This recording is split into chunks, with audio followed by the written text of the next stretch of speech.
നമസ്കാരം. മലയാളികൾക്ക് വീട് മാത്രമല്ല, അത് ആരോഗ്യകരവും സൗകര്യവും നൽകുന്ന സ്ഥലമാകണം. അതിനാണ് ഈസി കിച്ചൺ പദ്ധതി സർക്കാർ കൊണ്ടുവന്നിരിക്കുന്നത്. വിവരങ്ങൾ അറിയാൻ വീഡിയോ കാണുക. ചാനൽ ആദ്യമായിട്ട് കാണുന്നവർ സബ്സ്ക്രൈബ് ചെയ്യുക. സംസ്ഥാന സർക്കാരിന്റെ അംഗീകാരത്തോടെ ആരംഭിക്കുന്ന ഈ പദ്ധതി വീടുകളിലെ അടുക്കളകളുടെ നവീകരണം ലക്ഷ്യമാക്കുന്നു. തദ്ദേശ സ്വയംഭരണ വകുപ്പ് മന്ത്രി ബഹുമാനപ്പെട്ട MP രാജേഷിന്റെ അധ്യക്ഷതയിൽ ചേർന്ന വികേന്ദ്രീകൃത ആസൂത്രണ സംസ്ഥാനതല കോർഡിനേഷൻ കമ്മിറ്റിയാണ് പദ്ധതിക്ക് അനുമതി നൽകിയത്. അടുക്കള സ്ത്രീകൾക്ക് മാത്രമുള്ളതല്ലെന്നും എന്നാൽ അടുക്കളയിൽ ജോലി ചെയ്യുന്നത് ഭൂരിപക്ഷവും സ്ത്രീകൾ തന്നെയാണെന്നത് യാഥാർത്ഥ്യമാണെന്നും മന്ത്രി പറഞ്ഞു.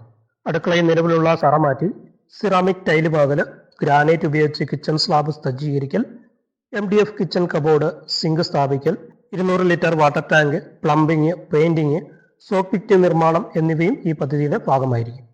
ഒരു അടുക്കള നവീകരണത്തിന് 75,000 രൂപ വരെയും ഇലക്ട്രിക്കൽ ജോലികൾക്ക് 6,000 രൂപ വരെയും അനുവദിച്ചിട്ടുണ്ട്. തദ്ദേശ സ്ഥാപനങ്ങൾ ഫണ്ടിന്റെ ലഭ്യതയനുസരിച്ച് പദ്ധതി നടപ്പാക്കും. സർക്കാരിന്റെ ലൈഫ് പദ്ധതിയിലുള്ള ഭവന പദ്ധതികളിലുള്ള വീടുകൾക്ക് ഈസി കിച്ചൺ പദ്ധതി ഉപയോഗിക്കാൻ പാടില്ലെന്ന് നിർദ്ദേശമുണ്ട്. ഗുണഭോക്താക്കളുടെ മുൻഗണനാ പട്ടിക തദ്ദേശ സ്ഥാപനങ്ങൾ തയ്യാറാക്കുന്നതനുസരിച്ച് പദ്ധതി നടപ്പാക്കും.